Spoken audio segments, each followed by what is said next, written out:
Arsenal 1-0. I imagine I'm probably the oldest on this podcast over here, but I do remember the days of George Graham, Apollo, 1-0 to the Arsenal. The football wasn't Yeah, pretty, but they yeah, got the job done, didn't they? yeah. But yeah. What was pretty though was Ian Wright's goals that made up for Oh yeah, well yeah. it. Beautiful pictures there. But yes, we're back in full effect. Yeah, we've kind of swapped the back five, but we're here. We're live and direct from somewhere across the universe, somewhere in planet Earth, terra firma. But listen, Cozy, it's good to see you back, brother. Thank you so much, bro. It's good to be back as well. Yeah. Like I said, we've got lots to talk about. But Vincey, I'm going to go to you first. We did kind of talk about Martinelli. I was a little bit worried about Martinelli because I wanted him to do so well this season. Hmm. But what's the latest? Yeah, For, Martinelli. for me, for what I looked at it, I saw it as like obviously he felt an injury. I reckon it's like a pull in his muscle in his hamstring. I don't think it's serious, but it was serious enough for him to say, do you know what, it's not worth it. And I just think it's smart. You know, we're at a stage now where let's be smart. Arteta, he was smart. He bought on Trossard, and you know, we don't want it to turn into a serious injury like how Jesus was out last season. You know, and it's a shame because he's got a great record against Everton, and he was doing well. You know, his offside goal was disallowed, and you know, he was playing well. But you know, I'm happy that we got through the result in the way we got through, and nurse him up and just get him back as soon as he can. That's what I say. Yeah. Well, Glenn, also it's good to see you back. You know, we kind of got over those gremlins. He's always the last one to come in, Glenn. Glenn. I wasn't today though. How No, are you you guys? wasn't. You wasn't. I'm so happy to be back, man. In a Champions League week, man. 6+ years we've waited, man. Like I cannot wait, man. I cannot wait. Hold your horses.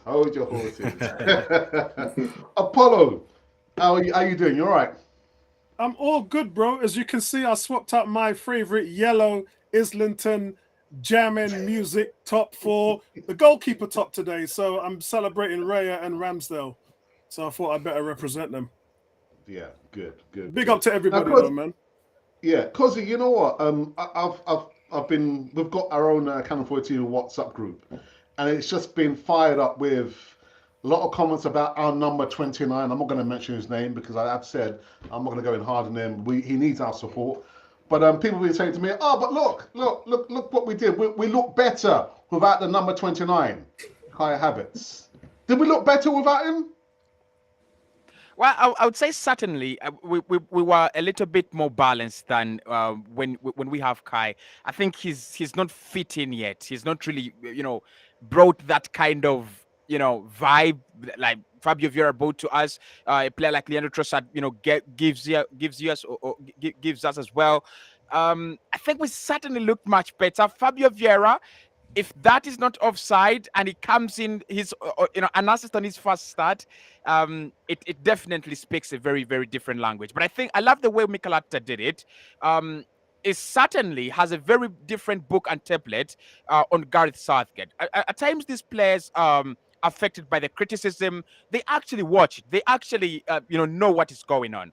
So if you continue exposing him, it is not helping him. If probably dropping him for 1 or 2 games, or probably dropping him for the Premier League and bringing him back in the UEFA Champions League, that could actually help him. But also he played a lot of not really a lot of football, but he played for Germany, and Fabio Vieira didn't. It was just the good thing to do to play Fabio Vieira. But certainly we looked very good with Fabio Vieira. I think Kai will come back in the starting lineup. He will definitely be back. I still think in that game, honestly, apart from the Leandro Trossard moment, which was actually very good, and the Gabriel Martinelli one, again, we were scampering for options, especially in the final third. We governed the ball very well, 75% ball position, but there was still something lacking. I thought, in my prediction, I'd say that Kai would provide something different from an Edin Ketia, a Gabriel Jesus, because the template that Everton used against us is almost very similar. Stop Arsenal from distributing that ball, through Yeah. the middle, right? They always push us wide. So I thought if they push us wide and we can get that ball into the penalty area, maybe we have someone in Kai that can actually, jump with the likes of, Tarkowski probably, and win some of the headers. But he didn't do that. I thought we were really good. We were really, really good. We looked good. And for you, Apollo, our number 29 didn't start. We looked a little bit better, even though it's still sketchy in parts, but we got the job done. So my views on Kai Havertz. I think he's a fantastic player, and I think what he's done since he's come in from Arsenal has been exceptional on the defensive end, and I think he's struggling on the offensive end. So in terms of this game, I don't think there was anything really to it, to the point that Arteta understands, which is what Cozzy said, that he played an international game and he'll be playing on Wednesday in the Champions League. So he was more sort of using the squad rather than anything else. As far as the game itself with Fabio Vieira, been a Fabio Vieira fan since the day he walked in. His record speaks for itself in terms of his creativity and everything. But what the Lord giveth, he takes away. And so when you have him in, you lose everything that you have from Havertz. Havertz, second in the league in duels, aerial duels, second in the league in recoveries, and third in the league in tackles. So it's just we over the weeks I've been saying to Arsenal fans, we need to get ourselves away from the starting 11, and we need to think more like how Man City think, where you just have guys who just come in and rotate, and it's a revolving door of in and outs, because we're so fixated on that. We've never really been that team before. We've always been like, who's the best 11, and everyone's got to start every week, who's the best players, and that's just not how it is, which is why I started off the season saying you shouldn't start Trossard, and rest Jesus for as long as you can, because you just need to play the long game and you need to keep players fresh. I like the team sheet. I like the fact that he mixed things up, and I'm looking forward to him to doing more of that, because the Champions League is going to be really impacting us in a massive way. So I thought Vieira did well, and I can't wait to see Kai Havertz come back in the Champions League. But yeah, I was happy with the result, and I think, talking about the result, there's been a very somber atmosphere in the fan base as fans not happy with the performance. I was very happy with the performance.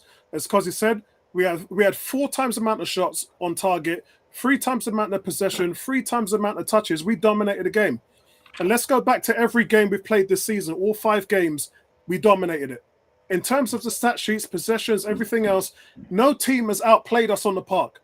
It's most of it, in terms of the Fulham game, is down to our wrongdoing, our mistakes, and giving the balls away. As far as the performances are going, they've been very, very good in adjacent to last year. Everton is a team, much like Liverpool and Merseyside, we haven't won a game there in 5 years against Liverpool or Everton. So to go there and perform, that was what I wanted to see, because the last 3 games we've not performed. And a key thing, this is very key, Alex, we didn't give away the ball stupidly in our own half. What I mean by that is we didn't give away silly free kicks, because Everton, that's their game. They didn't press us. They didn't come to play. They allowed us to have the ball, and their game plan was to get the ball upfield, route one, and then try and win a free kick, and then score on a free kick, a throw in, a corner, and we hardly gave them any of that. So that was very, very good, very temperamental tactics by Arteta to actually play that way. And Raya was another reason why, because of the set pieces, but we'll come on to that later. Well said. Glenn, your thoughts about the game, Everton?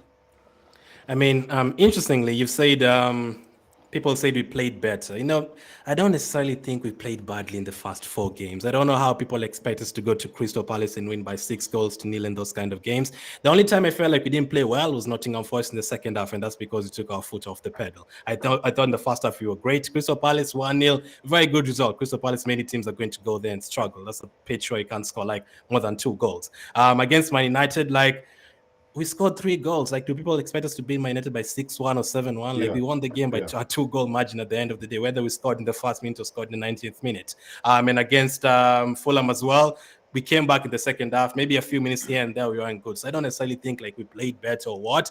because I don't think we played badly in the first 4 games anyway. So do I like how Fabio Vieira performed? Absolutely. Did I want Havertz to start in yesterday's game? No, I actually wanted Fabio Vieira to reward Fabio Vieira for his performances or start Trossard in that position.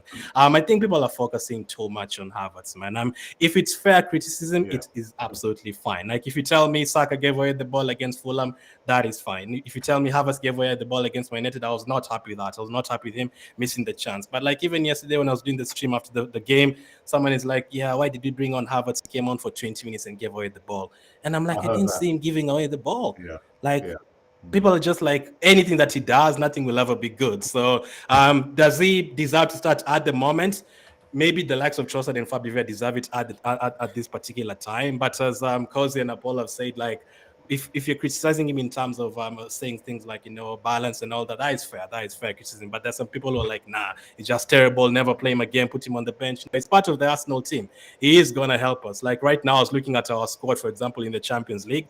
Like 70% of those players have never been in the Champions League. Like someone like a Trossard who's about to turn 29 has never even played in the Champions League. So Havertz is one of those few players, and it's only 5 games in, man. So I don't think it's been a calamity, as Apollo said. I think defensively he's done well, but people choose to ignore that. They just want him to score 10 goals within the first 5 games. So I don't think it's been a calamity. Like we've had bad players, man. The likes of Scolacci and Sylvester. I don't think Havertz is as bad as that, man. Not at all. So. Would I start him in the PSV game? I would still give Fabio Vieira the game. I know you're going to talk about the game later, but I still give Fabio Vieira because he's played well. But if Havertz started, I would not complain. Before I go to Vinci, Glenn, you spoke about rewarding players, especially Vieira and Trossard. I mean, are we trying to copy the blueprint with what Man City do by heavily rotating the team? Or should we have a core group of players that we can rely on, and maybe the fringes we can make some changes? Because I'm thinking, is Trossard going to start in the next game? Is Vieira going to start in the next game, or is he going to again rotate much like Pep Guardiola? What are we going to see in the next game? I kind of prefer the rotation model, not like rotating 6-7 players in the same game, maybe 2 or 3 here and there. You have to keep players fresh. And I'm one of those people who are usually worried about injuries. Like I was even thinking, should we start Zinchenko tomorrow? He's played 2 games for Ukraine. Should we start him again? So I do get that point. But last season, when I was not making too many subs, I know some people are complaining again and saying, why is he starting the same squad every single day? Now that he's rotating, it's now, why is he changing the squad here and there? As long as you have good players, like for me, whether it's White or Tomiyasu starting, I'm okay with that. Whether it's Trossard or Martinelli starting, I'm fine with that. Whether it's Jesus and Nketiah, I'm fine with that. So Jorginho, that's why you have a good squad. That is what you needed. So I'm not really concerned about the rotating. We need players to be rotated here and there to avoid injuries and to keep players fresh. Last season, by the time we got to April, the likes of De Bruyne and Foden were fresh because they've played like 10 games. But for us, the likes of Saka and Martinelli, they've played like 40 games throughout the season. So they're tired. So we need that rotation. Okay. Vinci, for you, the game, Everton? Yeah, I mean, I personally think, yes, like everyone else that says, Havertz played in international, so, it made sense to give him a rest, because I've always said, I said previous in the last stream, that he's going to be important for us in the Champions League. He's won it. So, in those type of games, he's going to be pivotal in the scrappy areas in the midfield where Havertz has been doing well for us in his defensive work. I think where most of you guys are referred to with fans and the expectations of Havertz, we spent 65 mil for an attacking player, and we want to see goals. We want to see the way how we played football last season. So I can understand when their frustration in there's slightly the way how we've tweaked the formation this season, and we haven't looked fluid on the eye test. Let's be real. We haven't been where we were at the start of last season, even though the results are there, the way we played football. So today, you can look back in the Everton game and say, okay, as I've said before, look at those chances we had in the first half. We were moving the ball a lot more fluid. Yeah, Patrick Vieira, in midfield, him coming in, he had a role to do, and we were moving the ball. Look at that chance that Martinelli had that went the goal that went offside. The movement. Look at the chances that Eddie had in the first half. Also, Odegaard had an opportunity where he could have slipped in plays. For me, the quality, it's not so much the scoreline, it's the quality of chances. I saw yesterday an improvement on the quality of chances that we had in the previous games. And that, for me, is about personnel, is about making better choices. Players come on form, players off form. You look at Saka. Saka was, he set up the goal, but he probably wasn't in his best flowing football. But in that instance, he made the right decision. Great execution for Trossard. So for me, it's about players being fresh, being aware, being confident, and making good quality chances. Because as Glenn says, the first 4 games we've been in control. We've had a lot of possession, but you stop and you think, okay, well, all that possession, where are the goals? And it's starting. We've got to start to get quality chances and take those quality chances, and it's going to come. But it's confidence. I'm looking, and even though it was 1-0 in that one game, we made some real good quality chances. And if it wasn't for Pickford and better decisions in that final pass, we could have easily won this game by 4, 5. Yeah, I'll back that up by saying I think sometimes people don't realize how hard it is to go to some of these places and win games. The fact that, as I said, we haven't won against 2 teams in Merseyside since 2017 just goes to show you how hard it is to go there and get a result. Goodison Park is not the easiest place for any team to go and win. I remember Newcastle, was it Newcastle going there and getting beaten 5-1 on the back end? Was it Newcastle? Yeah, it was Newcastle. I think we got beaten 5-1 there at the back end of last year. It's an extremely difficult place to go and win. And the fact that we've gone there after getting reeled for the last few years, especially in set pieces, a lot of things changed in this game tactically. And that's what I kind of liked when I sat back and looked at it and I thought, okay, so you've got 3 guys. You're spanning that creative play. Declan Rice is on the right, you've got Vieira in the middle, and then Zinchenko's doing his stuff on the left-hand side. So now they've got no one to pin. So they beat us last year with the 4-5-1 by having 5 men in the midfield and having a triple mark on Partey. And we lost everything. We lost our transitional play, couldn't move the ball forward. We were stifled at the press. And this time, it just didn't work for Everton. And another reason for that is because of David Raya, who we're going to come up and talk to next. So I'll move that point onwards about Everton with David Raya.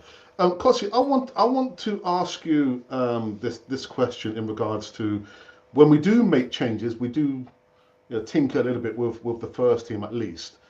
And I want to focus more on the position on the right wing. And something that kind of got my juices flowing was the news that we heard about Bukayo Saka having an issue with his Achilles. Now, this youngster, we've been saying for a long time, it needs a break. With all the rotation we have, can we not give Bukayo Saka a break? I don't think he's had the best start to the season. He's not had the worst start to the season. But is he carrying an injury, Kossi? Well, I do trust Sammy Makbo, and that's the source. That's where I got the story. I think he's played with with an injury before.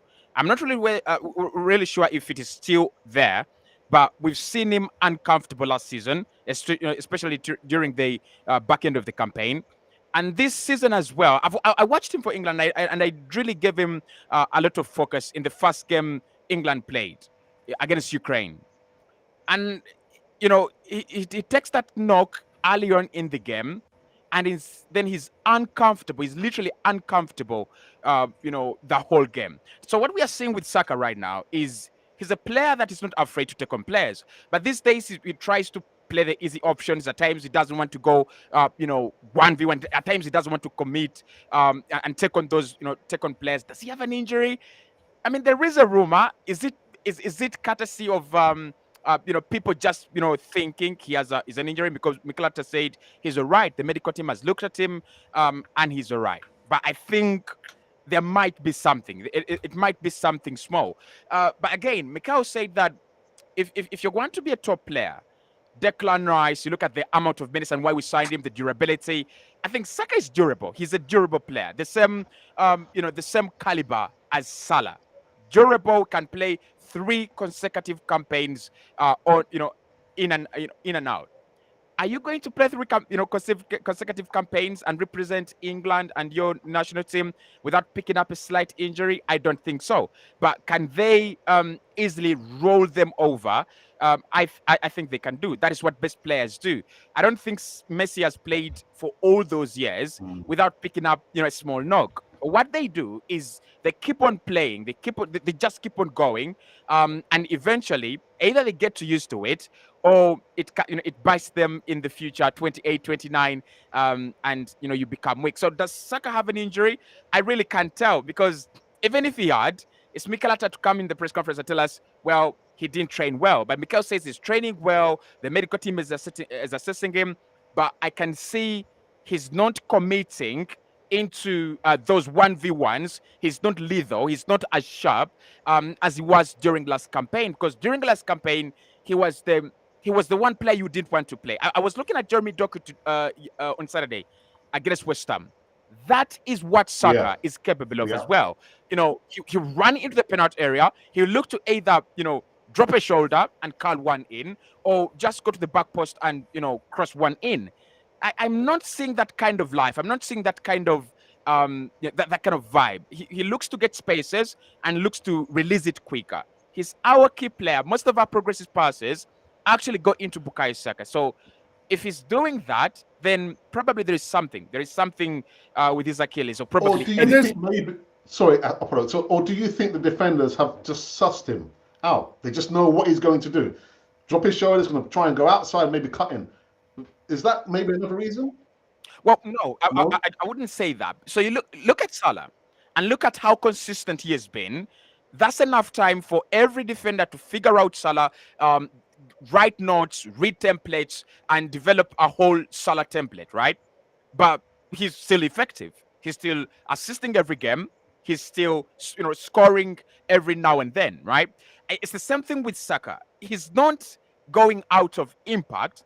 It's just that he's no longer doing the things as well as was doing them last campaign. I don't think he's been figured out. Yes, there are games where he's been, you have 2 players against him. I think Crystal Palace did it very well. Fulham as well, they did it very well. There are some teams that will come with 2 players, but does he have the capability and ability to take those players on? He's got it. And last season, we saw it. He has the ability.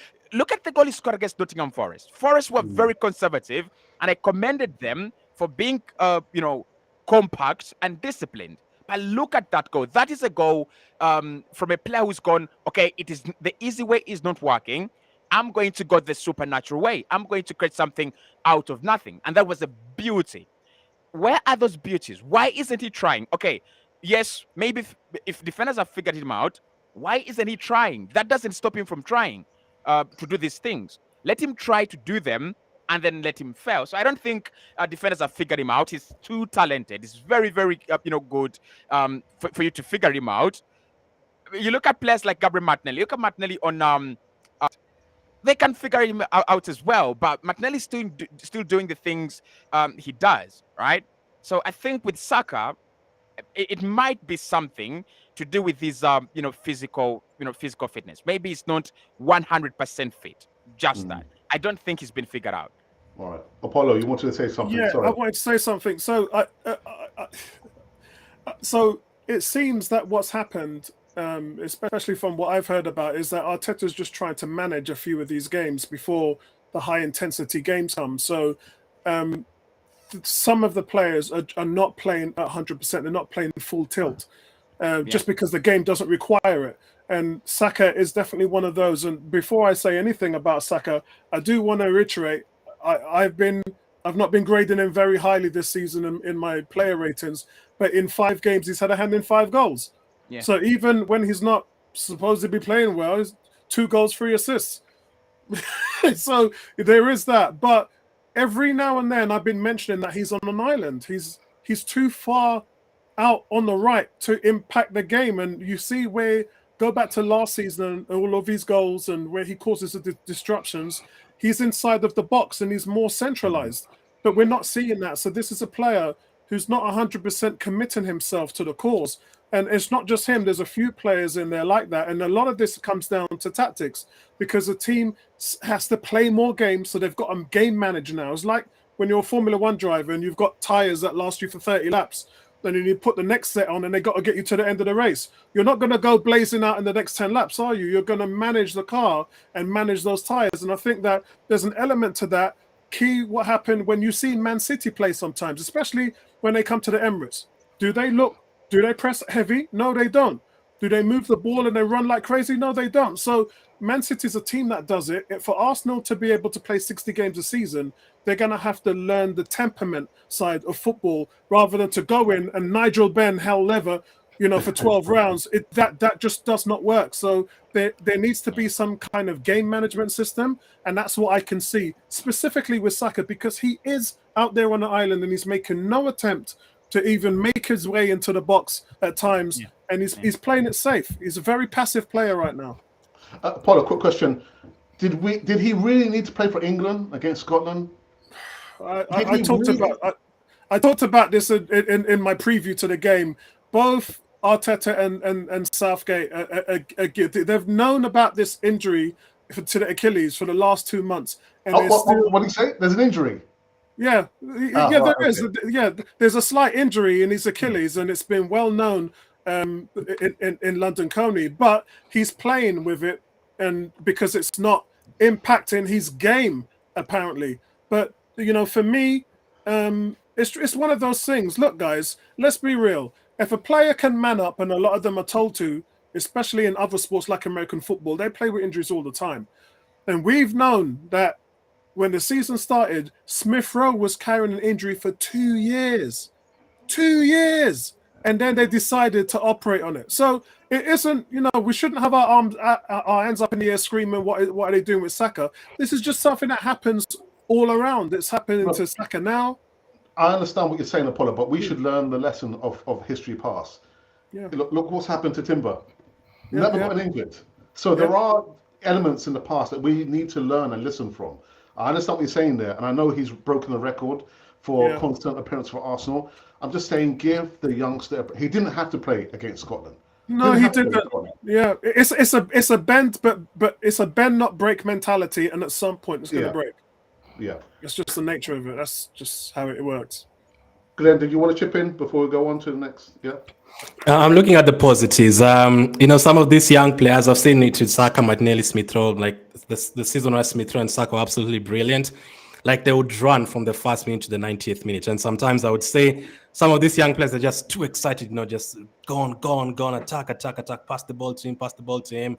They need sometimes to learn how to manage themselves in the game. Like the likes of Messi and Salah, sometimes you don't even see them for 80 minutes in the game, and then boom, the last 10 minutes you see them. I'm not saying stay on the wing and don't come back and defend. And no, he still does that. You've seen him putting in some tackles, coming back and collecting the ball, but know how to manage yourself through the game. And if they're marking him, if there's 2 or 3 players marking him, I see that as a positive as well. That means there's 1 or 2 players who are free.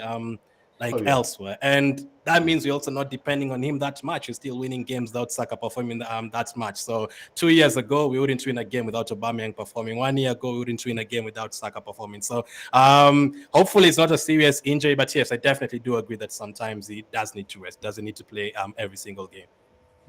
Vincent, do you want to chip in before we Yeah, I mean, listen, I think as fans, we have to be real and say we want things both ways. It's what Saka's 4th season. The guy's played continuous football, international. At some point we've all been shouting out saying the guy needs a rest. I understand tactics. I understand you have knocks. He's had knocks. He's had some really tough challenges. Each season, his challenges have been getting more and more severe. And the referees, he's been told that, if you want to be a top player by other managers, you've got to protect yourself and you've got to do all these things. So now we're at a stage now where we're talking about Saka potentially having a slight Achilles injury and we're saying it's okay. Listen, let's be real. I understand tactics, I understand management, but we'll all be in tears if Saka has a serious injury.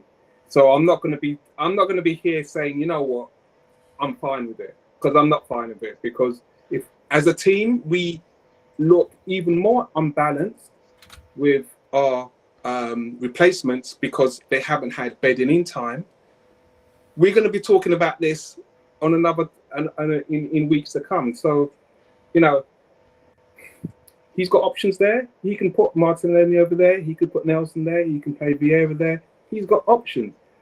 What I don't want to see is this Achilles now in this season become an issue later on. And as Apollo says, he's still productive. That's showing his maturity in how he's grown into his role as being the stalwart that Arsenal need from game to game. But at some point, this young man on his shoulders, we got to be protected. There's one thing that I will hold against this club. We've had players and we haven't protected them when it comes to injury. You know, part of the form that we were part of, we had frustrations with the medical staff. So we know this young man. He's a star boy. You know, at international level, he can do it. He's up for a Ballon d'Or. But at some point, there can be some games where, you know what, he may not need to play 90 minutes. And this is where I'm saying, when we have better quality chances, or we take our chances, we are in a situation where we can rest these type of players. And if we're not resting these players, whilst they carry an injury... As you said, sorry. Go on, Glenn. Opportunity to rest the players, like we have PSV and then Tottenham. Obviously, we want him to play in those ones. But after that, we have Bournemouth and Bournemouth in the Carabao Cup, and then not Bournemouth, Brentford in the Carabao Cup, and then Bournemouth in the league. So if he started the Brentford game and played 90 minutes in the Carabao Cup, then I'd be like, he doesn't need to play this one. So I would start him for these 2 games, and then for those 2 games, I wouldn't even have him in the starting lineup. Yeah, but I've been told it's because they won't drop him or rest him because they've invested a lot of time, a lot of money, a lot of effort on the star boy, and that's why he won't get a break. But Vince, I want to ask you this question: if you were carrying an injury, would you tell the manager that you? Listen, I've played football and I haven't told the manager, and there's times I've told the manager I'm carrying it, and he will see if I'm getting some rough challenges. Sometimes he would have taken me off, even at half time, and then brought me back and started the next game, because even that little bit of rest in between games makes a difference. But we all know, when you play Sunday League, you want to play every single game. These guys are at a different level where, you know what, it doesn't matter if you miss one game. His cachet of work and goals, stats and assists supersedes, I've just been subbed, because Arteta's done it before. He's taken him off. He's had injuries, he's had knocks, and we're surprised that he's starting the next week. So it doesn't make 30, 40 minutes. You can rest him. Vincent, you sound like an agent, man.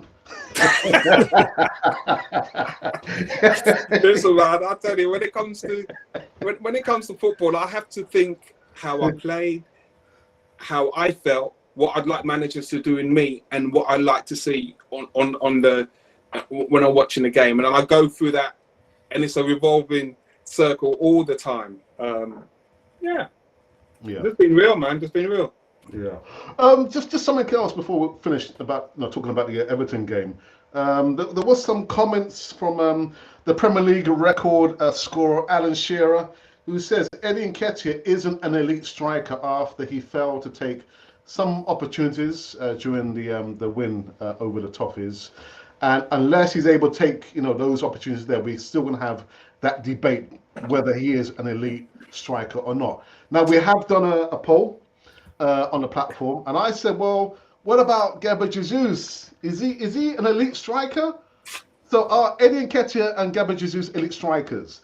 We have received over 265 votes, and this is how the poll stands currently.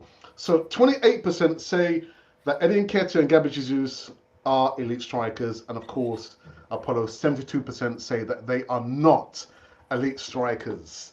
Apollo. I'm the worst person to ask for this question. I know. That's what I've come to you. You don't want none of what I gotta say, bro. But first of all, I did show you guys a stat to say that Jesus is in the top 10 Premier League all-time goals and assists per 90 minutes. So some of these people don't know their facts. Secondly, Nketiah is 23. He's not even started 100. He's not even played 100 games yet. How on earth is he going to be labelled elite? This is a guy who year on year has been improving his game in all areas and phases of the game. And as I said, starting off the season with 2 goals, and he created the penalty that Odegaard made. He is an important part of our squad. And whether that means we play him or we use him as a squad rotational player, that is his role on this team. So I think, look, we've got a trailer load of players that we can use as number 9. We've got Havertz as well as Jesus, and Martinelli, although he's injured, he can play there. Trossard can play there. We've got a choice with as much strikers we can use. But this is a team game. We're not built like Manchester City, where we're solely dependent on one player scoring 50 goals. We're just not built that way. The team is being built more like how Klopp built Liverpool 5 years ago. So we're going to have a balance of players who are scoring 10 to 15 goals rather than one guy getting all of the shares. So it just doesn't work like that. That being said, Nketiah is a huge, massive talent who's improving year on year. Is he world class? No, he's not. That's a silly question to ask because he's just not. He's a pup. He's not even on the scale yet and doesn't have the games behind him. But what he does has, in terms of our team, he has the highest goals per 90 minutes on our team, bar none. So that's just a fact. And we can argue about it as much as we like, but that's our opinion. Opinions and facts are 2 different things. Apollo, but in terms of I'm looking at everyone's faces to see. But he shouldn't even. Nketiah talking about world class, that shouldn't even be a question. It's just not. He just isn't, because he hasn't played that amount of games to show what he can do. If you start him in every game and he plays the whole season, and then you can see, wow, because is that what he can do for the whole season? Then we can make the discussion. But for now, it's not even a question we should entertain.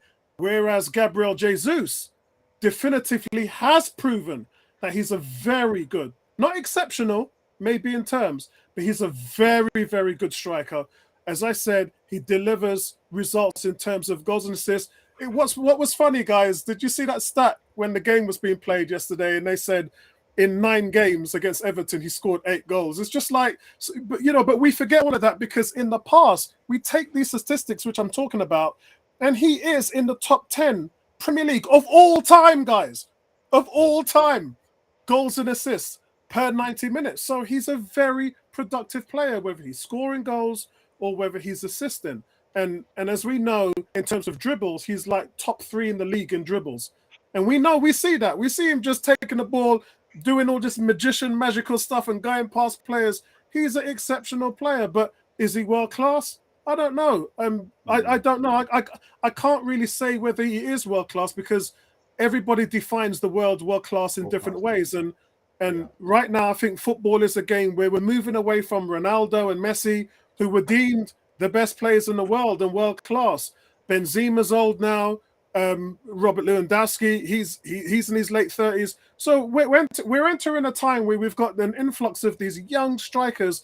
And Kanku, we've got Osimhen, we've got Darwin Núñez, Haaland is obviously world class, but we've got a trailer load of 10, 15 strikers, which the same question applies, and it's just too early to ask the question. Vince has been bursting to say something.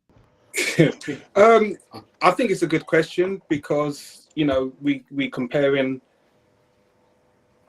Nketiah to Haaland because he's leading the line in the absence of Jesus. Jesus is electric. He lights up the way how we play. He loads of dribbles. But at the end of the day, we're still comparing these 2 players to a guy who scores 50 goals. Well, why does this guy score 50 goals? Well, he's playing in a system that's allowing him to focus and do what he does best. You've got to ask ourselves, okay, do we have Nketiah and Jesus in our system, allowing them to do what they do best and allowing that to produce goals? So his assists for Jesus is great, but if you want these two players to score 15 plus goals, then we've got to change our system or improve on our awareness and allowing these guys to get up there. And Nketiah, for me, he's got the talent. But again, you mentioned Benzema, you talked about Ronaldo. All of these guys had that talent when they were young. Yeah. So what did they do? They went into a system, and their managers and their coaches put them in a system that allowed them to continue doing what they're doing. So, you know, when you look at Nketiah, I've always said, I don't think we played football to suit his game. And irrespective of his talent, the talent's there. And until we create more chances that allows him to use his ability, even at his young age, his under 21 record for England is sick. But we need to stop relying on that record and start allowing that to allow Arsenal to, you know, this season, next season, continue, just like how we see Saka and how his progression has gone. We want to be seeing that with Nketiah, and that's only going to come when we allow him to be in that box and cause havoc. Because for me, midfielders should be doing a lot of the stuff that he does. I want him at his young age to be putting a ball in the back of the net. Well said. Cozzy, Glenn, do you want to chop in? Yeah. I think the debate about elite is a very subjective one. Like you could go with numbers. There are people who love to go with the eye test. There are people who love to go with numbers. Like like Apollo. He loves the numbers. I do love the stats as well. And why I would definitely say both of our strikers are outside elite. If you want to go elite strikers, elite number 9s, they're outside that bracket. Are they good? They're very good. I think Jesus really facilitates the way we play. I think Nketiah is becoming that kind of, pressing monster and all that kind of stuff. He's doing it very well. But if you're looking at elite number 9s, you don't have to defend them. You don't have to say so much, about them. So if anyone asked you, do you take Harry Kane? You definitely say yes. Do you take Robert Lewandowski? You say yes. Do you take I wouldn't say Victor Osimhen, but do you take probably behind Ramadel Falcao? You say yes. Do you take Fernando Torres at Liverpool? You say yes. You don't have to defend elite. When you find yourself in a position that you're defending a player so much, then you know what's going on. It's the same way I really defend Kai Havertz on my podcast, and when I come here at times, it means that there is something going on. Their levels they're not hitting, their locus they're not unlocking, and that means that's why you're defending them. Are they elite strikers? No, they are not, because how many of the rivals we are playing against or we're competing against would take Nketiah into their side? Liverpool, I don't think so. City, I don't think so. Man United, I don't think so. Tottenham Hotspur, probably they have Richarlison. Maybe they would fancy Nketiah. How many clubs are you competing with? Would take your player? How many clubs at the topmost level, doing good business, would take that player as a serious buy? I don't think our strikers are elite, and can they become that if probably we play more facilitating football, like he said? Maybe with Eddie, right? But the fact that we have some of the strikers that are really underscoring their XG, they're expected to score 4 goals, 5 goals, and they're scoring 0.5, they're scoring 1.5. It shows they're not in that bracket. They're just not in the conversation for me. Glenn. When you answer a question by asking a question, are they elite? Do they really need to be? Like, we scored 88 goals without them being elite, and it depends on what you're looking at, as they've said already. Yeah. It depends on what you're looking at. For me, I don't just look at my striker and hope that they score 30 goals. That's it. Like, I want them to do so many things, and Nketiah and Jesus do all that. Like against Man United, Nketiah didn't score. Like the way he was coming back and winning fouls and putting in love under pressure and all that, absolutely fantastic. Jesus always does that as well. Now, probably if a defender like a Van Dijk is coming up against Nketiah and Jesus, maybe they would still sleep well the previous night. Yes, maybe, but they still give us a lot in the team. So it depends on the system. I don't necessarily think need that elite striker. It would be good to have Osimhen at Arsenal. I'm not saying I wouldn't take Osimhen or Watkins at Arsenal. Osimhen is not even elite, bro. He scores the goals. He puts them like in the back of the net. So maybe, but I would still like him to see him like in different leagues for sure. And that is my other question. Like, how many elite strikers like are in the league? Like, how many apart from Haaland and maybe because when people are saying Arsenal need to sign a striker, and need to sign a striker, I was like, who? Tell me who. When people are like, okay, Arsenal, okay, you're not going to pay that money, 160 million. So Watkins, it's probably only Watkins, and even Watkins is not elite. Like I watched Aston Villa and Crystal Palace the other day, he missed like 2 like chances, like one-on-one with the goalkeeper. So Højlund, Man United fans will probably say he's elite. We've not seen anything yet. Like so, there's not too many elite strikers, and the way we play. like the likes of Ferguson will probably be great like in the future, but Arsenal's history throughout, like we've never really had someone who's just like there to just score goals. All of them do much more. Thierry Henry had like 20 assists in a season. The likes of Van Persie came back and assisted as well. Maybe Adebayo's the only one who's like staying in the box and scoring the goals, but most of our strikers throughout the years, they usually do different, like the likes of Podolski, Jude, they do different things. But as of now, it would be great to have an elite striker, but I still think we can survive with Jesus and Nketiah in the team. Well said. Just a point. If we're going to increase the rate at which we're creating chances and the quality of chances, I don't have a problem with this kind of scattergun approach for going for goals. Trossard scores, Odegaard scores, Saka scores. The chances will be there, so we'll finish. But if it's going to be scanty chances, like we've seen the campaign, 2 chances, 2 big chances, 1 big chance, and at times no big. For example, in the Crystal Palace game, I don't think Arsenal had a big chance created in that game. I don't think. So if you're going to have, such a scenario, then you will need a clinical finisher, a player who can create, who can turn half chances into goals. So it will depend on the system. If we continue with what we did last campaign, huge chances, so many chances, then it's all right. But if we are going to go, have possession, be conservative, try to protect ourselves, the chances will not come as they did come last campaign, and therefore we'll need a number 9 that converts the half chances.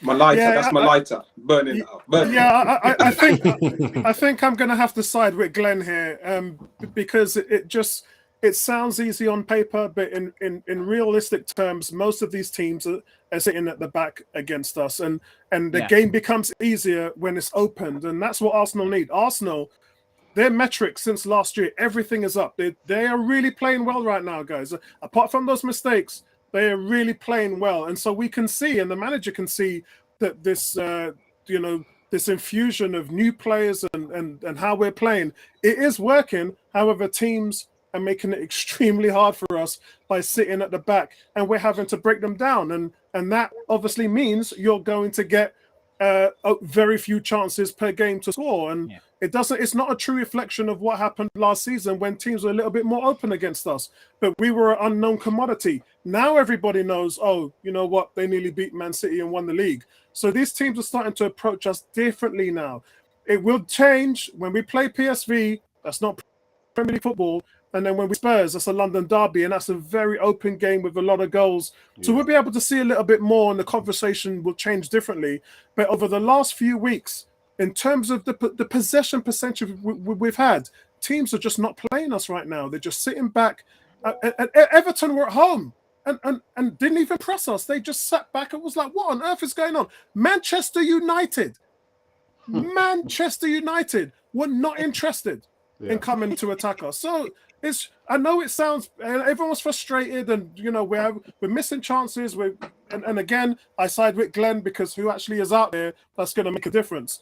So I prefer the scattergun account, because I'd rather have a plethora of good players, creative players who can score like what Jurgen Klopp was all about, rather than have this one big man, and if something happens to the big man, your season's done. Yeah, I'm not with that at all. I like how the team is built. I like the I like the strategy in regards to scoring and where we are, and it saw us have the most goals that we've ever scored last season. So I like all of that. However, there is the integral change to what we're doing now is that we are going to be more defensively stout in the double pivot in the midfield, which means we're going to lose a little bit of something on the front end, but we're going to gain it on the back end. And I think with Raya, again, who we're going to come on to later, I think all these different things are happening and changes because we want to be a better team. And I've talked about how bad we are defensively. 2 clean sheets in the last 15 games of last season. We're just not good enough. We're letting in too many goals, and this thing needs to be taken care of. Otherwise, title ain't going to happen. If you're letting all them goals in like that, you ain't winning no titles. Simple as that. Yeah, I think where you're going to see, Apollo, you spoke about teams sitting back. You're going to start to see Champions League football. You're going to see the better teams are going to, they're going to sit back and give us opportunities to have the ball.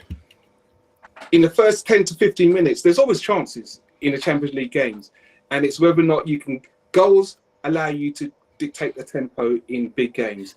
So it's with the quality that we have, if we can transfer that into in the Champions League football, when we get those chances that would allow us to dictate our game, we can then open up teams that sit back. But in the last 10, 15 minutes, when you're scrambling for goals, even in the Champions League, if you aren't able to take those opportunities, it doesn't matter whether teams sit back or not. You're in a situation where you need to be able to take those chances and get the result. And I think that's hopefully, fingers crossed, without the pressure, we're going to be able to transfer that based on how we played last year. Because it was very free-flowing, and it would be great to see how that football merges into Champions League football. But that's a great opportunity, because there will be opportunities for us to take chances. I think we'll get more chances in Champions League than we'll get, and we should create better quality chances in Champions League football. All right, guys, let's go into the live chat. 51 minutes, and we haven't gone to live chat just yet. But before I go into live chat, Cozy, are you wearing the third kit? Am I? Are you wearing? Yeah, are you wearing the third kit? The green one. Inside? No, I don't have it. I don't. Okay. I've already said it. I'm not buying it. I already said I'm not buying it. It looked like you were hiding it. No, actually, this is from I think 21-22. Oh, okay. Right. Nice one. Nice. Let you off. All right, anyway, let's go to the live chat. We've got Cam who says the back five in the house. Evening, boys. 8018 says evening all. And we've got Emerson who says good evening all. Good evening to you as well, Emerson. We've got DWTTs in the house as well. Everyone's in the house. Apollo is spot on. Havertz gives us a lot defensively. Fans aren't talking about that. I'm going to move on. Cam says, Alex's juice is flowing. Spurs will be our first real test because they'll put it on big time. 17 plus shots in every game they've played so far. Very expansive football. Yeah. See what I mean, Alex? Exactly my point there. Yeah, Spurs are not going to come to the Emirates and sit 10 men behind the ball. And so you're actually going to see Arsenal play proper football, because they're just not going to be playing that kind of suffocating breakdown football that we've been used to seeing. But again, Yeah. Sorry, Cozy? The question is how many clubs this season are going to actually open up against Stars, because the 5 we played so far, 5 out of 5 they have sat back. So you expect at least another 10 to sit back. You've not played Nottingham Forest. We played Nottingham Forest, but you've not played Burnley. You've not played Sheffield. You've not played Luton. All the relegation or all the championship clubs that have come in, you've not played them.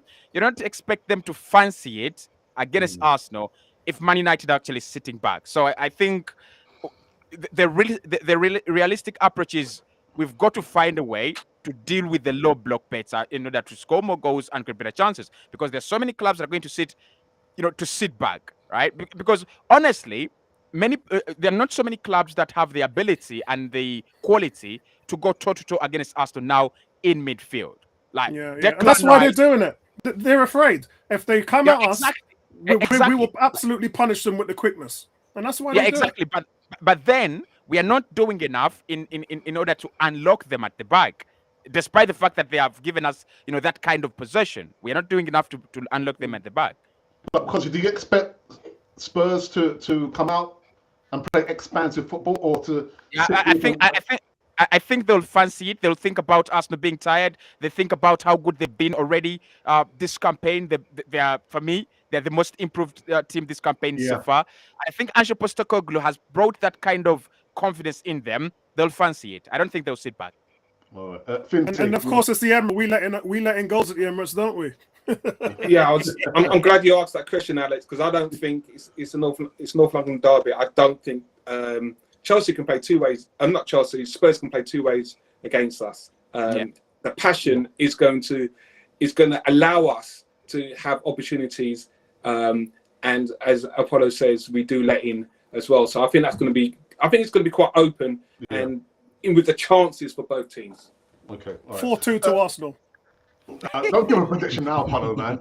Anyway, Facebook user says, I hope if there's one thing we can all take from this game, it's that size doesn't matter. Let me explain. There were a lot of discerning voices about Vieira and our midfield getting bulldozed over by Everton's Hawks, but that wasn't the case. I tell you what, I hold my hand up. I said that Vieira needs to beef up, but I think since he's been played on the left, I told you he's put on 9 pounds. I told you. I talked to Zoe and she said he's put on 9 pounds. So there's nothing wrong with beefing up, man. All players need to. The media don't know about that at all, but he has put on over half a stone. Wow. Okay. And he goes on to say, Apollo, there's no point trying to fight fire with fire. Instead, Arteta was brave enough to stick with our technical proficiencies over Everton. A brave decision from the boss, and one I hope he continues when we go to Newcastle. Oh my goodness, Newcastle. One more before we go on to the last topic. Apollo is right. The theme of the season is sacrificing some of our attacking threat for greater control. Rice has been key to this. Yeah, 100%. Well said. Well said. All right. It's what Man City have done as well, haven't they? Yeah, with Rodri. Yeah. Yeah, that's what they've done. Yeah, We're Rodri, basically and now you look at their approach. Pep is trying to play this whole the huge number of centre backs, but because he knows he's got Erling Haaland, and because he knows he's got a player that can score 2 half chances and and bury them. So if we are going to be like Man City, I love when Arsenal don't concede. I love Arsenal when Arsenal don't. I hate it when we go behind like 3 seconds. 30 seconds we are behind. If we're going to be more compact, if we're going to be well disciplined, and if that's going to take some sting out of our attack, then maybe we might just have a guy that converts these chances, like just have a prolific goal scorer. Actually, I wanted to tell you that last campaign, the Barcelona for last campaign that won the La Liga, is very similar to what Arsenal are trying to do now. They conceded just 15. And they only scored 70 last campaign, but Robert Lewandowski scored 23 of those. So maybe it's the same template, but we just don't have that Robert Lewandowski up top. Wow. Let's go to the last topic, and it's in regards to, because I know Apollo's been bursting to talk about this situation here in regards to. I was actually going to do my own live stream with it, but I'll talk a little bit about it tonight with you guys. Right. Okay. So the third topic is in regards to the goalkeeper situation, and I was surprised, to be honest, that David Raya got the chance in the Premier League. I thought maybe we might use him for cup games, but no. He's come in. Glenn, are you surprised that David Raya got the opportunity? And they showed the stream that I was watching. They showed a little snippet of Aaron Ramsdale. He didn't look too happy. But your thoughts, Glenn? I'm glad you mentioned that happy thing. I'm going to come to it. So yes, I was very surprised. Like when I saw the lineup, I don't even check the goalkeeper because I usually know it's going to be Ramsey. Like over the last 2 years, I never even bothered checking the goalkeeper. I just check like the rest of the 10 players. But I don't like when people are using the word dropped. No one said he has been dropped. We are rotating our goalkeepers unless if Raya ends up starting the game against PSV and then starting the game against Tottenham, then I'll be like, maybe it's now our second option. But that's the benefits of having 2 good goalkeepers. And you've mentioned the happy thing. Can we really play Ramsey every single game and just wait for the cup games for Raya? You wouldn't be happy. Like, would we play play Ray in the Champions League and leave Ramsdale out, he wouldn't be happy. He's one of the players who's got us there. So for me, I'm absolutely fine with them being rotated, even if it means play 3 Champions League games, play 3 for you, and then the Premier League, this one plays 25 and this one plays 13 games. I'm absolutely fine with that because right now we've built a culture in the team where most players are happy. Some people are saying Smith Rowe might not be happy and there, but maybe Smith Rowe and Nelson at the moment, they're not getting the game time, but we've built a culture where most of the players are happy. So I want us to keep that going. And maybe in terms of sentiment, maybe don't need to be sentimental and everything, but for having 2 good goalkeepers like that, I have no problem with keeping them happy and keeping them happy if it means like playing Ryan a few Premier League games and then playing Ramsdale in a few Champions League games, Evan would be happy. I'm absolutely fine with that. So let's see how it works out. But yes, I was definitely surprised that he started. And man, but he's kicking though. I kind of wish like he was tested more because Everton basically not attack. Like I was hoping for. There's a time I was even cheering Everton like, come on, shoot the ball, come on, go for it, shoot the ball.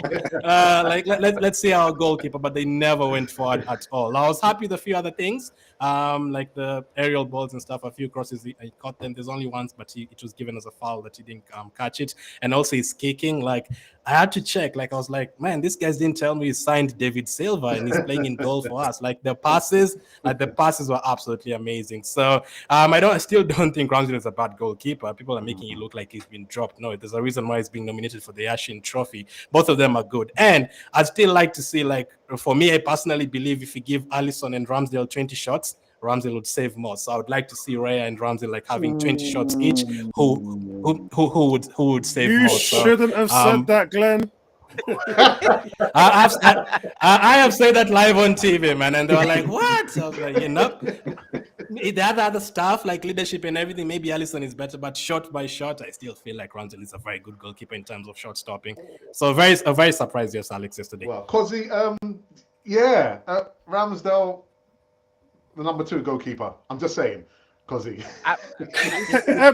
While Cozzy says his thing, Alex, while Cozzy says his thing, can I put up another sheet that we can see as well? Yeah. Because this one allows us a better look in terms of why Raya is better than Ramsdale. Okay, so I personally thought David Raya was going to be a Champions League goalkeeper, and then we were going to have Ramsdale as the Premier League goalkeeper. I thought he was going to do it that way, but it looks like Mikel is going to keep on swapping them and keep on switching them.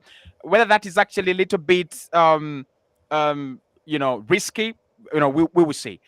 I wasn't shocked actually that I didn't see Ram start in goal, because I had actually done a story.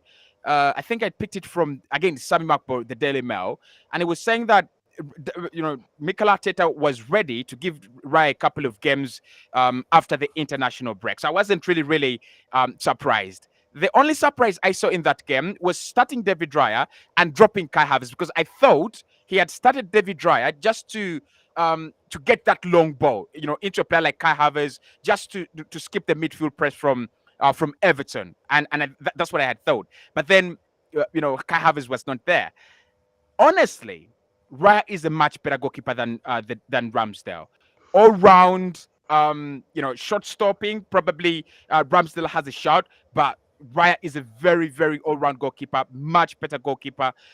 I don't think you signed a goalkeeper like in the last days of the window. Of all the priorities we have as a club, you go for a goalkeeper. I don't think you're signing him to sit on the bench. If we wanted a second choice goalkeeper, Matana was all right. Like, look at his performances at Nottingham Forest. He's an all right goalkeeper. He's an okay goalkeeper. He can save penalties as well, by the way. So I think he wants competition and he wants rotation. Some games he will play David Raya because he wants a goalkeeper that can kick it accurately, long, right? In some games, I think it will be Ramsdale. Probably, he will see something. He will think about something, and he goes, "This game, Ramsdale is better." But I don't think Ramsdale should be panicking. Like Martina said, he's not an easy goalkeeper to throw out of the starting lineup, and it's become a little bit better for me since the arrival or the rumors started of David Raya. His penalty saves are also getting better. Like, there's one thing I hated about him. He was very poor at penalties, but I think we've seen an improvement. Monaco, he saved a penalty, whether that was a quality save, but it was a penalty save, and then again in the committee sheet. So I would definitely say, in my opinion, I would say Raya is going to be just a huge challenge. If Ramsdale can overcome that, he will retain his spot. But if Raya actually beats Ramsdale, then we see Ramsdale, they will see Raya starting games. And because he wants to play for Spain, he has a reason to perform much better. He wants to throw away Unai Simon for Spain, which I would be very happy if it happened. Yeah, so I don't think it's a threat for Raya for Ramsdale at the moment, but he's got to watch out. I mean, Raya is a quality goalkeeper. Yeah, I mean, the key stats, but when you said he's a quality goalkeeper, just looking at the thing that I've put up here, I mean, and you guys have saying he's better at shot stopping. This actually says he isn't, because the save percentage is nearly double digits down. But not just that, but the most important thing here is XG prevented. So Ramsdale is a -4. That means that he's letting more goals than he should have. And when you look at Reyes, it's plus 5.8. That is the highest in the Premier League. So by far, he's prevented more goals for Brentford than what he should have allowed. And not just that. Look at in an attacking sense, he's put 3 times more final third ball passes than Ramsdale. But I do have to say, Ivan Toney is a big, huge reason for that. Yeah, it's a huge factor. Yeah. Yes, but he hit 2 balls over to Saka yesterday from 70 yards. And I said, what the? I mean, I think I've seen Ramsdale do that once. And when he did, I stood up out of my chair and I was clapping. But this guy, and you guys have seen, I can get rid of this actually. And you guys have seen, there's actually a YouTube video where he's practicing at London Coney. And he's got Albert standing in the corner of the training ground about 80 yards away. And he's just picking up the ball, pinging it to him. Bang, bang, bang. He hit 5 shots in a row, straight to Albert in the corner, and then you're just like, hold on, this guy's inhuman. So, Alex, do you want me to say my bit now, or? Yeah. So guys, look, pull up a chair. It might be a little bit. Look, the issue is that goalkeepers now, they're an integral part of the defensive system and the unit, and the way they control the game in the penalty era, and the way they order their defense around is key. And for us, we can see that there's some goalkeepers that have been press resistant. And as soon as David Raya's name was mentioned on the team sheets, Everton did not come for him at all. In the same way that we didn't do it with Onana, because we tried to, but Onana just made us look foolish. And Onana is press resistant. That's a fact. Some goalkeepers just are. They're just so exceptional with the ball at their feet that you are just completely wasting your time, because the more men you commit to the press, the easier that goalkeeper is going to blow the ball over your head and put your defense on the back foot. This was one of the reasons why he was put in there, because of Everton's game plan. We know how Everton have played us in the last few games. With Raya in there, they just simply could not attack us in the same frame of time. So, look, guys, overall, goalkeepers are just not how, in today's game, they're not how they used to be. They're sweepers. They come out, they pass the ball in the comfort zone, and Arteta understands this. And in the last 2 seasons, it's been proven that Arteta is a quality keeper. And he's also shown spells where he's let goals in that he shouldn't. And that's why I refer to the XG. Numbers doesn't lie, guys. He's letting in more goals than what he should. And then you're moving it over to another guy who's top of the league in saves, percentage, and XG. So there's clearly an angle that Arteta is looking at. As Cozy said, he's made the move on the last day of the transfer window. And just watch the game. Watch the game. Raya looked so comfortable. I like the way that he dealt with aerial balls. What are Everton? Everton are a set-piece team. They attack you on set pieces. And I mentioned about we didn't give away free kicks, and that was by design. But the aerial game, the way he comes out and collect balls, guys, I can't remember the last time I saw Ramsdale run out and claim a ball from a set piece. He's always glued to the goalpost. It's a huge problem for him. It is a huge problem for him, yeah? But Raya does this with his eyes closed. He shuts those things down. He's committed to it. He's confident. There was a time where he was going up for a ball and the Everton striker just pushed Gabriel into him, and that's where you saw Raya nearly make an accident. And when he dropped that one, but it was a foul anyway. But let's talk facts here, and this is why I was going to do a podcast about this. We all love Ramsdale. He's a great shot stopper. He's a good shot stopper. He's a good goalkeeper. Ballon d'Or, yeah, he's doing everything right. But Raya is top of the chain, man. He's top of the chain right now. And Ramsdale, as regardless of what we want to say, guys, he's cost us several points towards the end of last season because of his complacency, his lack of concentration, and we have to understand. I had a go at the TalkSport Sky pundits today because they were generalizing this. Why is Arteta doing it? Why? It's not conducive to Arsenal's situation. I spoke to Vincey about this earlier on today. Ramsdale had a psychological issue with losing a baby last season when his wife was pregnant. They were just fundamentally things that he just couldn't do anymore. And the reason why Arteta came out and said he was too afraid to change it was for those reasons. He knew Ramsdale wasn't right. He didn't want to bring in Turner. And obviously that lack of concentration and complacency has hurt Arsenal. So not just Arteta, but the Arsenal coaching staff has analysed his play, and I know this for a fact from my sources, and they have no doubts with Ramsey's potential and his quality. They do not doubt that at all. But Arteta wants to have the best. He wants a goalkeeper to have the ball at his feet, and he wants the goalkeeper to be able to be press resistant and control a game. And you have to think of it this way, yeah? You got to think about it this way. There's a different way. You can have two good strikers and you rotate them like Nketiah and Jesus, and so there's no issue with that. But you can have two good goalkeepers. And Arteta's already come out and said that this is his rotation policy. He's going to play both of the goalkeepers. And the one thing I was listening to Stuart Pearce, he made a great point about a week ago when talking about Jadon Sancho. He goes where the player normally sees things from a player's perspective, whereas and fans as well. Fans see things from a fan perspective. But if you look at things from a manager's perspective, he'll see it in a whole different, because the manager's thinking about the collective, yeah? And it's brutal, but Ramsdale does have bad habits he has to iron out, regardless of how good he is. And that's not to say he has been excellent at times. That game at Anfield last season was probably Ramsdale's best. He saved us in that game.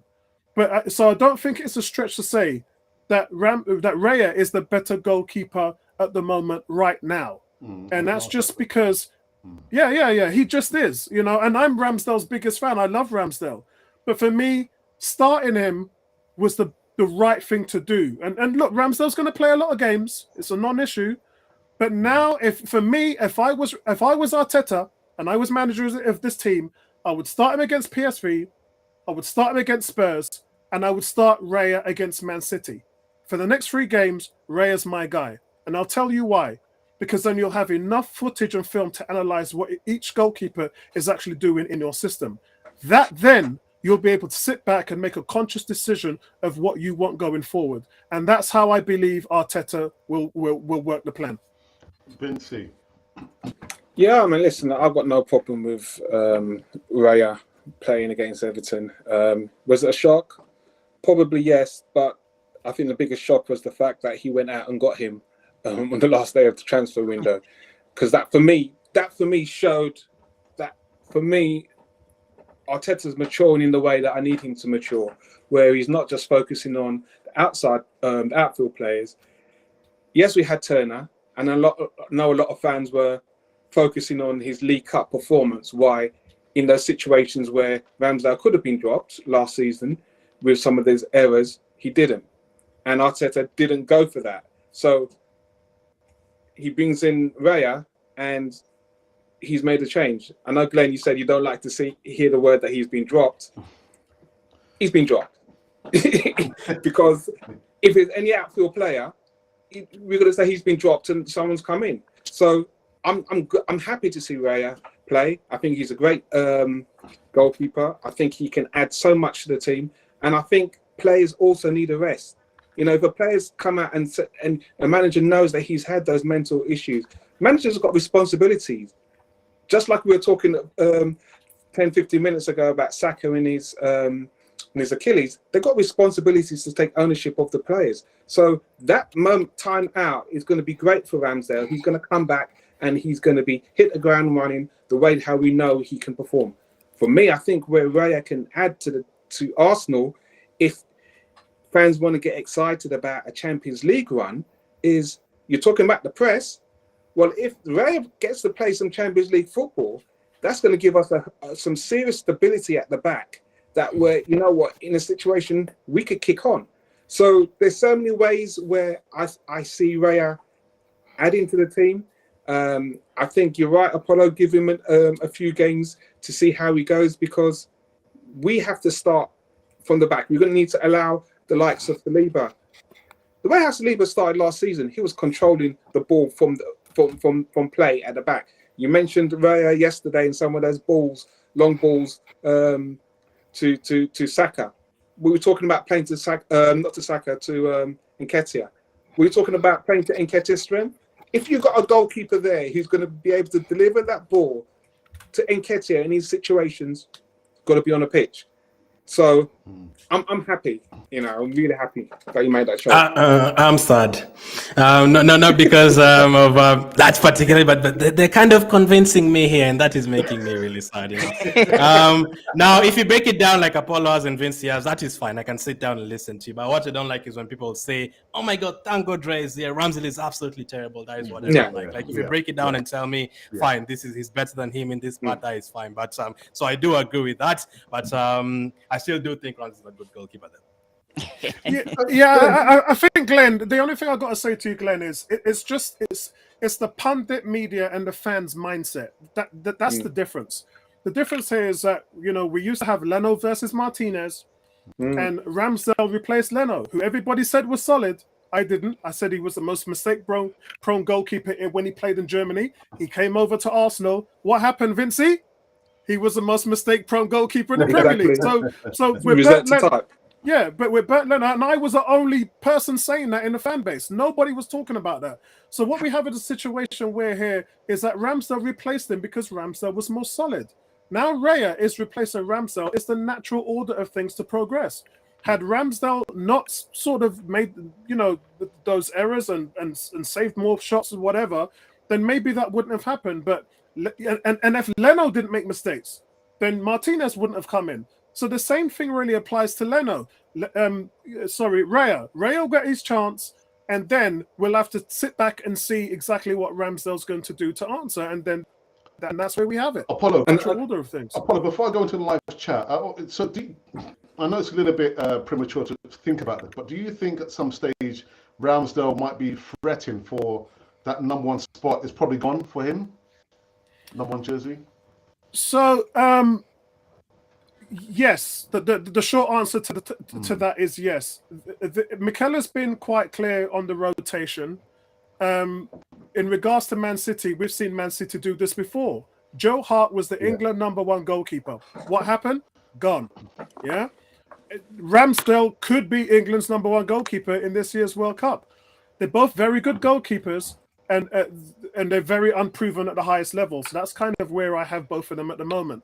But Raya brings composure to the defense, and he fills Arsenal fans and his defense with more confidence. And it's up to Ramsdale to get back to the form he had 6 months ago, when he brought that composure and that consistency back.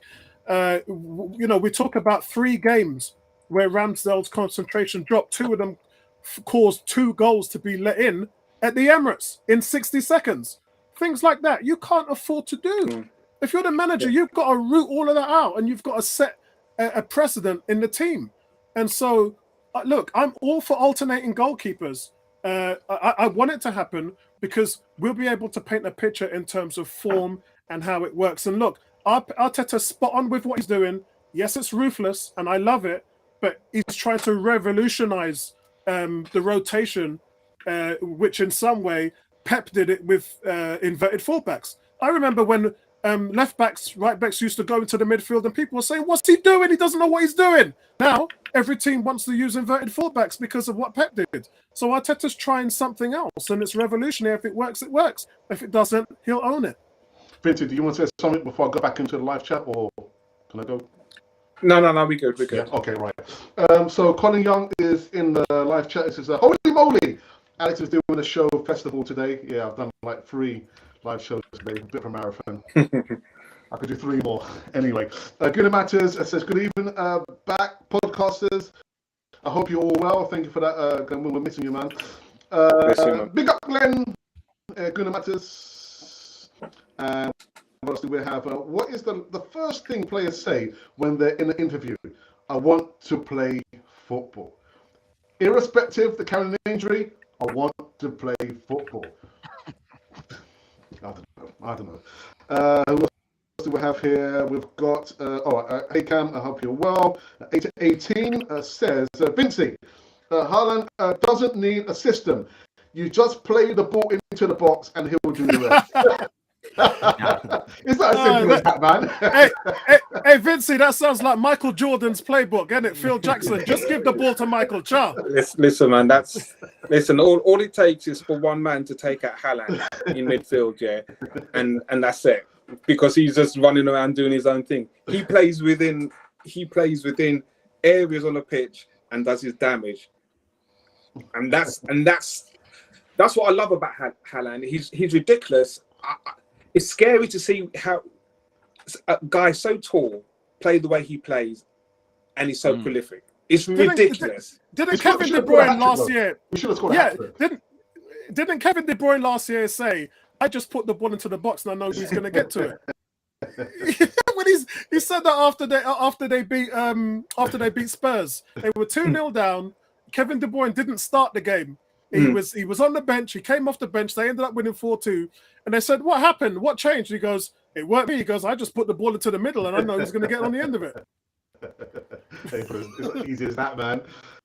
What's our play? Anyway, what else do we have here? I think we're kind of caught up. There's been a few. Ramsdale hardly done anything wrong. It's true, isn't it? Literally conceded in the first minute three times in this year, and it fought to making 6 mistakes versus Raya. 2. Raya was better in every metric last year. Okay, now that he's only been at fault for one of those goals. The Fulham one, I don't think it's his mistake. He's already positioned himself in a position expecting the Saka pass, and Saka's giving it away. So such comments is what I'm talking about. The others I agree, but for those 3 goals, he's been at fault for one. Yeah. Do you know what, people? We've come to an end on this Back 5 podcast, and I have absolutely enjoyed it. 1 hour and 20 minutes have just flown by. I wish I had an agent. I need an agent, Vinci. Anyway, Apollo, you look like you got more things to say, man. You got anything else you want to say, bro? I got a lot, but we haven't got another hour, so I'm not. I'm not. I don't have battery. I'm surprised I lasted. Wow. I completely forgot. No, Polo, you want to make one more point? Go for it, Polo. No, look, like I said, I mean, it's just the way how the people come in and they try to change the game. I talked about Pep with the inverted left backs. I remember when Wenger came in and gave each player a diet. Everybody in the league laughed. They were laughing at him on television. The fans were laughing at him. What's happening now? Every manager and coaching staff is giving their players diets. So when you see things like what Arteta's doing, let's see how it works. Let's see. I want to see the picture. I don't want to really make too much of a comment because I see where his mind is thinking. I see the plan. So I just want to see it come to fruition because it does make sense. This isn't a guy who just does things for the sake of doing it. He does it for a reason. Yeah, Arteta's very analytical like that. And I see it. I see it really clearly. And I think the fans who have really, really given it thought have started to see it too. And if this thing works and it pays off, I think it's going to revolutionize football. I really do think it is. All right. I think I'm going to put £1 on the League Cup because, you know, I mean, I've got a lot more confidence now that my goalkeeper's going to do what he needs to do in the league. Come on. That's the one I want, man. In the League Cup, man. It's been a while. Yeah, you know, we're not quite done yet because we did have one final segment about, you know, Champions League football, PSV, you know, Wednesday night. Cosy, I mean, where do you see this one going? Wow. Good luck, Cosy. Oh God. I took some time to watch PSV over the weekend actually, just because of this game. Just because of this game. Yeah. And their quality side, we've played them before, and last season we were in the same group with them, actually in the Europa League, and we really struggled at home at their own ground. You know, in the Netherlands, they're actually very good. We really did struggle, but I think it's a mental question that Mikel Arteta and the team have to answer, rather than how good we are. Everybody knows we're good, and PSV will have they will be prepared for us because they know we are good. We are good on the ball. We can create good chances. We can hurt you on the break. We have fast runners. We have so many good things.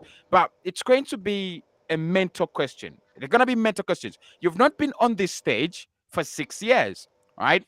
The environment is different. The expectations are different, and the excitement as well. I mean, I know players. If we, the fans, are really excited, players must be excited. We have so many players that are new to the competition. They're excited. I think Rice will be most excited. He's won the Conference League and he's walking into Europe again in the UEFA Champions League. But it's going to be, for me, it's going to be the mentality. It's going to be, mentally, can we actually cope up? The first 20 minutes, I will excuse any player who actually gives away the ball, sloppiness and all that. But then can we eventually grow into the competition? Can we eventually grow into the game? Because it's a competition that doesn't give you a lot of time. Two games, you don't pick up a point, you're under pressure, right? And the next 2 games are Sevilla away and I think home and away, right? That's not the fixture you're guaranteed, easy points. So I'm going to say we can beat PSV at the Emirates Stadium. I don't think they're going to come here and create miracles. But how we play, how well we will play, how easy the game will be, or how difficult it's going to be, it's going to be on the mental. On the mental state of the players, on the mental state of this team, and Mikel Arteta. I think. He talked about the first game of the campaign, and he said, it's always a difficult task to win the first game of the campaign, and the boys actually did very well. So the situations like that, we've been there.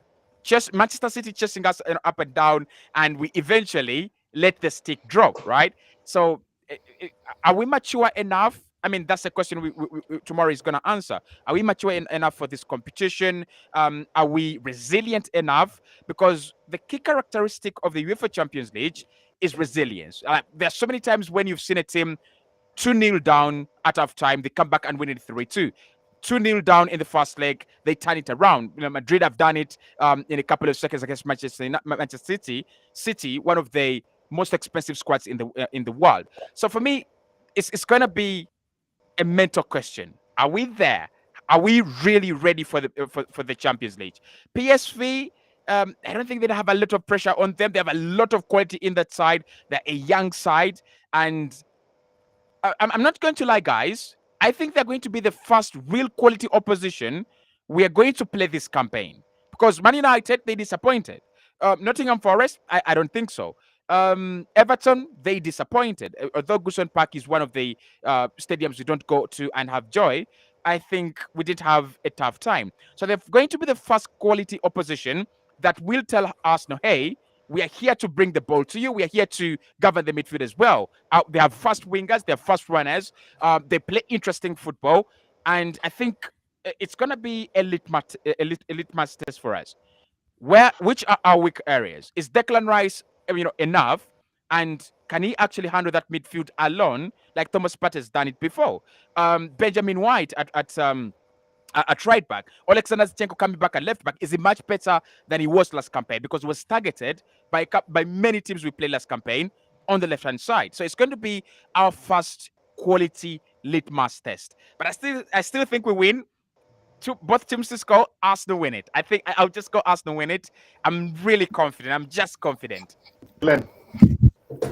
I'm just so happy to be in the Champions League. Now, I don't know how long Alex and Apollo have been doing this YouTube thing, but I definitely know for me and Cozy, first time you're previewing Champions League games on YouTube. Like, Yeah. I cannot wait, man. Like, absolutely fantastic. So, the thing with Champions League, as Cozy has said, you don't have any chances to like draw points and everything, especially in the home it's games. Not a marathon. We have to win all our home games. Away from home, you don't necessarily have to win every single game. Like if you go to PSV and draw, I'd be happy with that. Like if you win 4 games and draw 1, you're potentially through top of the group. You can even afford to lose 1. Obviously, I don't want us to lose 4 wins, 2 draws would be absolutely fantastic. But you have to win all the home games. Now, Sevilla, actually, they were bottom of the La Liga before yesterday. They won their game to it. They went 17th. Lens are bottom of the French league. So those two are kind of, they're supposed to be easier games. I still know going to Sevilla will be very difficult, but this is they're not on form. But PSV definitely are. Like 13 goals is the hardest in the 4 one. games. They've won every single game. This is definitely the hardest one. And they beat us last season. Be it, they had different players like the likes of Gakpo and Madueke have left since they beat us, but they're still a very good team. Like Luke de Jong, like in terms of aerial balls, they signed Noah Lang from Club Brugge. They're a very, very good team. So I'm actually more worried about PSV than Tottenham. I think we're definitely going to beat Tottenham, but I think PSV are going to give us a very tough game. And since we are very new to the Champions League, the players, not for us fans and everything, the players that we have very new to the Champions League, most of them have never played. But hopefully start with a positive result. Good thing that you're playing our first game at home. Win this, our next game is Lens away from home. I think that will be our easier game. And then all of a sudden 6 points, you're looking good. But man, I cannot wait. Brilliant. It's Vincey, before the battery runs out again, man. Yes, my man. Yeah, listen, Champions League football, man. It's for me. I'm just excited to see us have an opportunity to play a faster tempo football, and that's what I'm confident for. Yes, it's going to be a tough test. Yes, we've got a score to settle, but let's look and see how Arteta's managed games where he's had a score to settle with a team that's previously beaten them. You know, the only one who's really got the better of us is Man City, and that's understandable. Everton. Well, you know, the first game we had a settle to score. We beat them. You know, the first game we got battered. The second game we beat them last season. This season we did them. So, you know, I go into these games saying, you know what, always say, if we play our football, we've got a chance. It's Champions League football. It gives the guys an opportunity to taste a higher level of football, which we want them to aspire to. They aspire to it. So the platform's there for them. We're at home. The crowd's going to be buzzing. You know, we're playing good football in the league. We've got a North London derby coming up. What's the fear? You know, I mean, go into the game, represent, and, you know, I'm just confident that we will handle ourselves well. And that's the platform we need, because if they don't handle themselves well, then there's going to be a lot of concerns leading to, you know, how they're going to perform, not so much in the North London derby, but really, can Arteta take Arsenal to the next level? I believe he can, and I think it's a perfect platform. Havertz, come back in, starting lineup, goals. My only worry is the fact that we don't have Martinelli if Martinelli doesn't start. So that may give a different slight dimension to the team, but other than that, I've got no fears. We've lost Vince's pictures. Sorry, we lost Vince's picture. That means we've lost one of our back 5. Hopefully that doesn't happen to us tomorrow. No red card, please. Exactly. I don't know what's going on with my picture, family. Yeah, he's back. He's off the top bench. Yeah, Apollo. Tomorrow. I think it's going to be an extremely tough game, and for all various different reasons. We're not used to playing 2 games a week. When we played in the Europa, we knew that we couldn't hack it. And now I think you guys are talking about Martinelli and stuff, and I didn't think they were probably going to play anyway. I think Trossard and Jesus was always going to start in the Champions League. But as Glenn said, I'm really concerned about this game. I think it's going to be a 2-2 draw. I think these guys are very good. I know when we played them last year, they had Xavi Simons, Sangria, they had Gakpo. But what they're doing now, I mean, Neil Long, I think he went off injured in the last game, actually. So if he doesn't make this week's game, I'd be very happy. But De Long, he's already had 14 goal contributions this season. 9 goals, 5 assists. Their last 3 games, they won 4-0, 4-0, and 5-1. I mean, and you know, in the league, they've played 4, won 4. They've scored 13 goals and let in 1. I mean, they're playing extremely good football right now. So I don't think this, by any means, is going to be easy for Arsenal. By any means, I don't think it will be. So if we win, I think it would be a telling story in terms of how Arteta's been able to adapt the team in that regard. But I think PSV are going to come here and I think they're going to make it hard for us. Just like what happened with Sporting Lisbon last year. Yeah, I think they're going to make it extremely hard for us. So I'm waiting to go in and see an extremely tough game. Ain't going to be easy, guys. I'm sorry, man. This is a very good team. Even if we're playing at home, even for the Emirates, a 12 man. Yeah, no, it makes no difference. Look at what happened at Sporting Lisbon last season. Well, yeah. Quality team is a quality team. And these guys are definitely at the top of their game. They're scoring goals. They're keeping clean sheets. The way they move the ball is quick. They've got quick midfielders. And they've been playing together for a while, except for the 3 players that are not, which they got rid of. They've been able to bring in quality as well. My only thing is if Neil Long is injured and he doesn't make it, because as I said, he went off the field after 11 minutes. So he's a doubt for this week's game. But if he starts, it's going to be tough for us. It's going to be extremely tough. Mm-hmm. Well, with our Emirates record as well, sorry, Alex. With our Emirates record in terms of conceding goals, like that, those 13 goals that PSV have scored, I think it's going to be a high-scoring game. I can't see them scoring less than 2 goals. So I actually predicted 4-2 to Arsenal. So I think it's going to be a lot of goals. Wow. Yeah, agreed. Wow. Well, you know what? A full start. I actually said 10 minutes ago we had come to an end. You know what? We have come to an end. Very rarely do we do 2-hour shows on a platform, and Apollo knows that very, very well. But anyway, guys, you know, it's been an absolute blast. And Kozzy, it's good to see you back on the collaboration, man. Really, really good. It's good to be back as well. Yeah, thank you for that, brother. Thank you. And Vincey, I hope your client feels a lot better, Mr. Martinelli. Oh, no. You're mute. You're muted. So yeah, I'll get the hemp oil on his legs, man. So he'll be back soon. The magic sponge. You know that one. He'll be starting against PSV. You never know, man. You never know that magic sponge can do wonders. Glenn, fantastic. Thank you as always nice speaking to you, Apollo, Vince, and us having Kozzy back is like Tomiyasu, you know, and Tomiyasu returned from injury. Like really happy to have him back. So absolutely buzzing. Let's wait for the Champions League. Let's hope the next time we do this, we've won the two Champions League games by then, and we've beaten Tottenham, and we are through in the Carabao Cup. Yeah, we've got 4 games. We've got PSV, we've got Tottenham, we've got Brentford away, always a tough game. You got Bournemouth, so we got a lot of games to talk about when we come back. Yeah, absolutely, and it's quite fitting that I Apollo had the last word there. Apollo, really, really, really good to listen to you. Really good to have you back. Always the stat man. Always a blessing, man. Always a blessing. All right, so I will be back actually tomorrow. I think tomorrow afternoon, give you some more live views on Canal 42. But on this, the collaboration, the back 5, we're looking good, man. We're looking good. And actually, I'm going to go for a 2-1 win against PSV on Wednesday night. But that's just me. That's just me. Anyway, guys, again, thank you for your time. I really do appreciate it.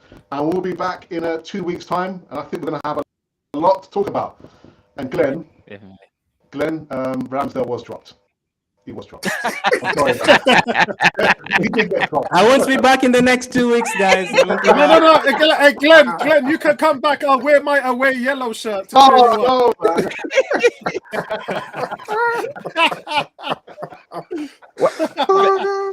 Glenn, just imagine if he doesn't play against PSV.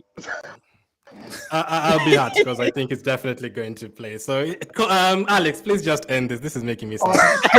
We should put a wager on it. I think it's going to be Raya. We should put a wager on it. Yeah, man, I think it's Raya too. It's gonna be Ray as well. All right, guys. So this has been the Backfire Podcast. We shall see you in 2 weeks' time. Excellent. Take care, everybody. Yeah, 1-0. Blessings, family. Arsenal, guys. Nice All good, one. man.